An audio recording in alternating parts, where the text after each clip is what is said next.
彩铃，黑角玉一趟。别想让我给你当。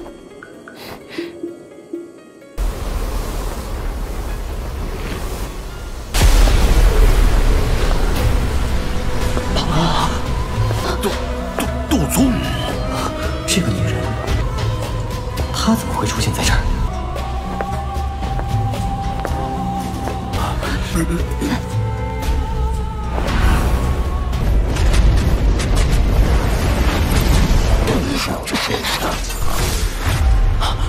没想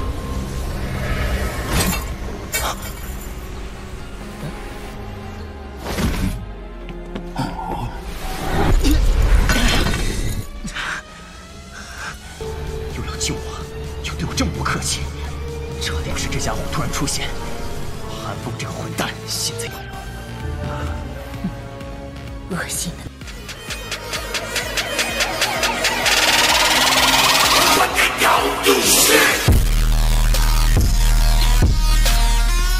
Kelompok Xiao Yan berhasil turun dari lantai paling atas. Setelah melewati penerbangan terakhir, Xiao Yan akhirnya berhenti. Dia menoleh, menyaksikan Ye Hong mengerutkan kening, dan tanpa sadar tersenyum. Dia bertanya, apakah Elder Ye Zong khawatir tentang kelompok itu? Ye Zong mengangguk dengan senyum pahit setelah mendengar ini. Dia menghela napas, sekte Xuan yang mendalam cukup kuat. Tidak disangka kita telah bertemu mereka di sini. Dari tampak penjaga pria berpakaian putih, kemungkinan bahwa itu ia memiliki posisi yang cukup tinggi dalam sekte Xuan mendalam. Dengan gaya mendalam sekte Xuan, di mana mereka membalas dendam untuk semuanya, kemungkinan mereka tidak akan membiarkan semuanya terjadi setelah kami menyinggung mereka hari ini. Xiao Yan samar-samar tersenyum dan menjawab, ini adalah sesuatu yang tidak ada pilihan lain. Kamu tidak perlu terlalu khawatir. Aku akan menerima segala taktik yang dia bentuk. Xiao Yan saat ini memiliki kualifikasi untuk mengucapkan kata-kata ini. Dengan kekuatannya saat ini, dia tidak akan takut pada siapapun di bawah level Douzun jika dia benar-benar meledak. Selain itu, jika dia benar-benar menjadi gila dan melemparkan api pembantaian Lotus, bahkan seorang elit Douzun harus mencari perlindungan sementara. Selain itu, ada dua elit Zundou asli saat ini di sampingnya. Lineup dan kekuatan ini cukup untuk melawan beberapa faksi tingkat atas. Meskipun latar belakang mendalam Xuan sekte itu sulit, itu tidak mungkin untuk Xiao Yan menyerahkan plat tembaga ke Chen Xian diberikan karakternya. Karena kedua pihak tidak akan mundur, konflik pasti akan terjadi. Ye Zong menemukan bahwa itu dia tidak dapat mengatakan apa-apa lagi setelah mendengar kata-kata Xiao Yan. Xiao Yan menatap piring tembaga ini yang tidak bisa muncul lebih biasa. Dia sudah menggunakan berbagai metode di atasnya. Bahkan gambar-gambar di lempengan tembaga itu telah dicopi dengan hati-hati olehnya. Namun, dia masih tidak dapat memperoleh sedikit pun informasi dari pelat tembaga. Tian Huo Zunse tersenyum saat dia memperhatikan Xiao Yan, yang akhirnya menyerah dengan tangan kosong meskipun menggunakan berbagai taktik. Tian Huo Zunse menggelengkan kepalanya. Dia meringkuk jarinya dan benang douki diaglomerasi di ujungnya. Ini berubah menjadi jarum douki kecil. Setelah itu, Tian Huo Zunse mengendalikan jarum douki yang sangat padat ini dan dengan hati-hati memasukkannya ke dalam karat tembaga berwarna hijau di permukaan lempengan tembaga. Ini. Sudut mulut Xiao Yan berkedut ketika dia melihat apa yang dilakukan oleh Tian Huo Zunse. Xiao Yan benar-benar tidak mengerti apa yang sedang dia mainkan. Xiao Yan diam-diam dan dengan gembira berteriak di dalam hatinya. Dia buru-buru menaikkan suhu.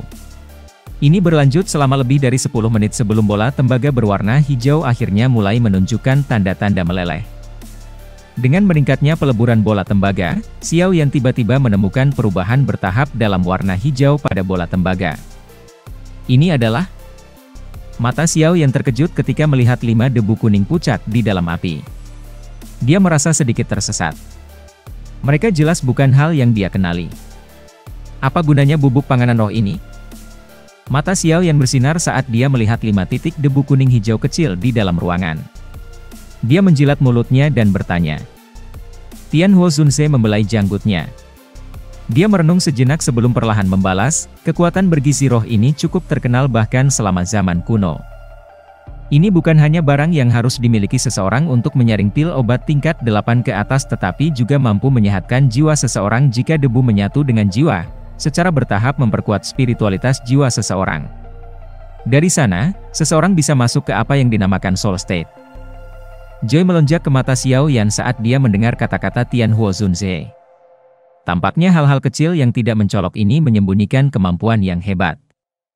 Selama zaman kuno, beberapa alkemis yang telah menyentuh keadaan jiwa akan mencoba yang terbaik untuk mendapatkan bubuk pangan roh ini. Benda ini seperti magnet yang menarik spiritualitas. Jika menyatu dengan jiwa seseorang, itu akan memungkinkan jiwa untuk mengisi spiritualitas tanpa menyadarinya. Selain itu, ia juga memiliki efek katalitik yang baik ketika datang ke beberapa kondisi unik di mana seseorang akan mendapatkan pemahaman. Tianhuo Zunze tersenyum dan menjawab. Xiao Yan sedikit mengangguk. Sukacita di matanya sulit disembunyikan. Dia benar-benar tidak rugi dari transaksi ini.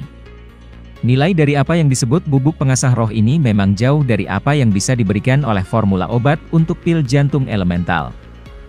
Selain itu, hal yang mengejutkannya adalah bubuk ini dapat memperkuat spiritualitas jiwa seseorang. Untungnya, rasa sakit seperti ini tidak berlangsung lama sebelum perlahan menghilang. Xiao Yan hanya menghela nafas lega setelah merasakan rasa sakit itu secara bertahap menghilang. Namun, dia baru saja menghela nafas lega ketika tiba-tiba dia merasakan sekelilingnya membentuk fluktuasi yang aneh. Xiao Yan merasakan sukacita liar saat merasakan aura spiritual yang menguat di dalam jiwanya. Itu lama kemudian sebelum dia secara bertahap memfokuskan pikirannya. Setelah dia tenang, debu kuning pucat samar-samar muncul di benaknya. Gaya isap yang tidak biasa sedang dipancarkan dari itu.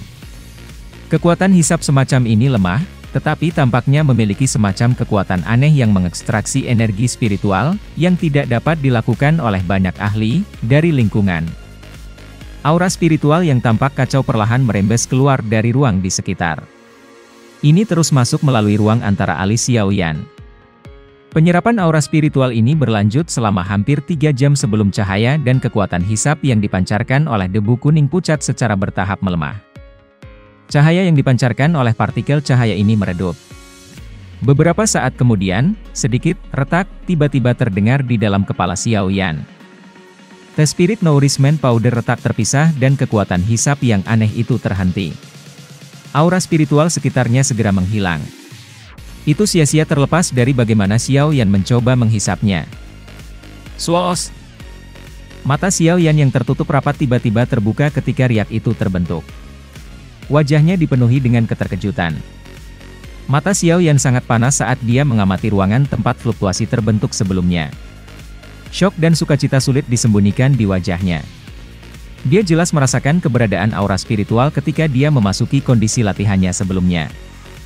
Aura spiritual adalah semacam energi yang sangat misterius. Itu tidak memiliki kekuatan douki, tapi itu adalah makanan yang bagus untuk jiwa seseorang. Namun, aura spiritual sepertinya bercampur dalam segala hal dan sangat sulit untuk dipahami. Pikiran Xiao Yan terfokus pada aliran samar ini. Sesaat kemudian, dia mulai memahami sesuatu. Jenis aura spiritual ini sangat redup, dan mereka sangat lemah. Bahkan jika mereka kadang-kadang diserap ke dalam tubuh seseorang, mereka akan dihancurkan oleh energi alam sekitarnya selama sirkulasi. Tingkatan ke-7 adalah tahap Grandmaster, tingkat ke-8 adalah tahap Guru. Perbedaan antara tingkatan ini adalah salah satu yang sangat sulit untuk diatasi. Jika Xiao Yan berhasil maju ke tingkat ke-8, bahkan para elit super kuat Douzuns akan memperlakukannya dengan sopan. Aura spiritual tidak seperti energi alam di mana orang bisa menyerapnya secara acak. Aura spiritual sangat rapuh. Bahkan tekanan sekecil apapun akan menyebabkannya menghilang. Jika seseorang tidak memiliki metode khusus untuk mengekstraksi aura spiritual dari sejumlah besar energi alam, mustahil bagi seseorang untuk berhasil menyerapnya. Xiao Yan duduk terdiam seperti orang bodoh. Pada saat itu, dia merasa seolah ingin menangis, tetapi air mata tidak akan keluar. Absorpsi melalui menelan. Xiao Yan sekali lagi memasuki kondisi pelatihan setelah mengambil keputusan. Setelah itu, dia melebarkan mulutnya dan dengan kasar menyerap energi alam yang bercampur dengan aura spiritual ke tubuhnya. Sebelum Xiao Yan punya waktu untuk mengendalikan energi ini, yang baru saja memasuki tubuhnya, gumpalan aura spiritual lemah bercampur dengan energi itu seperti vas porselen. Kegagalan pertama tidak melebihi harapan Xiao Yan. Akan benar-benar aneh jika dia berhasil pada hal seperti itu pertama kalinya. Setelah menyempurnakan energi alam, yang telah diserapnya ke dalam tubuhnya, ke dalam Douqi, yang bergabung ke dalam tubuhnya, Xiao Yan sekali lagi mengisap segerombolan energi alam lainnya. Itu memang sulit tanpa metode pelatihan ortodoks. Xiao Yan tanpa sadar tertawa terbahak-bahak ketika gumpalan aura spiritual ini memasuki jiwanya. Hanya satu gumpalan aura spiritual ini yang telah menghabiskan 1 jam dari waktunya. Upaya yang telah dia lakukan dan hadiah yang dia dapatkan tidak seimbang. Seluruh malam dengan cepat mengalir di tengah pelatihan tak kenal lelah Xiao Yan. Xiao Yan, yang duduk di tempat tidur, akhirnya membuka matanya ketika sinar pagi pertama mendarat di kamarnya. Matanya yang hitam pekat tampak telah mendapatkan kilauan luar biasa. Xiao Yan menghela nafas panjang dan melompat turun dari tempat tidurnya. Dia cukup puas dengan hasil malam itu. Meskipun efek malam ini tidak dapat dibandingkan dengan dia yang telah memasuki negara yang unik, ia menang dalam hal menjadi tahan lama. Selama Xiao Yan menginginkannya, dia akan mampu menyerap aura spiritual kapanpun dia mau. Bahkan bisa dikatakan bahwa itu hidup dan mati semua anggota klan Ye diadakan di tangan Xiao Yan. Tuan Xiao Yan, apakah kamu sudah siap? Ye Zong menangkupkan kedua tangannya dan dengan penuh hormat bertanya. Dia jelas mengerti bahwa itu hari ini adalah hari di mana nasib klan Ye akan ditentukan. Lokasi dari 5 tes klan besar berada di aula khusus di dalam bagian dalam Holy Pill City. Ini adalah tempat eksklusif di mana semua tes klan dari generasi ke generasi terjadi. Tempat ini dibangun oleh Pill Tower. Dari sini, orang bisa tahu seberapa besar menara Pill menilai tes kelima klan besar ini. Tes semacam ini tidak dilakukan secara diam-diam. Kelompok Xiao Yan mengikuti Ye Zong ke depan tempat ujian yang sangat megah, yang menduduki sejumlah besar tanah. Ayo pergi. Ye Zong melihat ruang ujian yang sangat besar ini. Tinjunya bergetar di bawah lengan bajunya. Tempat ini telah menanamkan kenangan yang mendalam ke dalam pikirannya. Setiap tes akan membuatnya merasa terhina. Ye Zong memimpin untuk berjalan ke pintu masuk aula setelah mengucapkan kata-kata itu. Kelompok Xiao Yan mengikuti di belakang. Keberuntungan berubah seiring waktu. Kepahitan muncul di mata Ye Zong ketika dia mendengar percakapan orang-orang di sekitar. Penurunan klan Ye tidak diragukan lagi adalah pukulan terbesar baginya.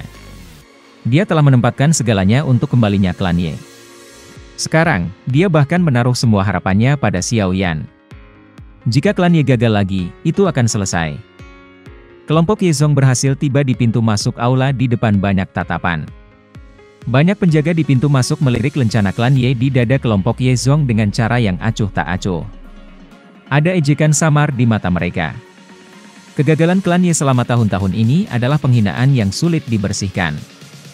Meskipun hati mereka mengejek klan Ye, penjaga ini tidak berani secara terbuka mempersulit mereka.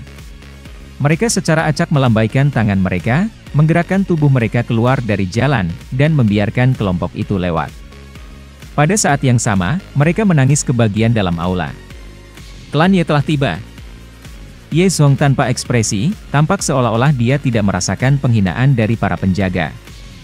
Dia memimpin kelompok Xiao Yan. Mereka perlahan-lahan masuk sebelum menghilang dari pandangan mata yang tak terhitung jumlahnya di luar.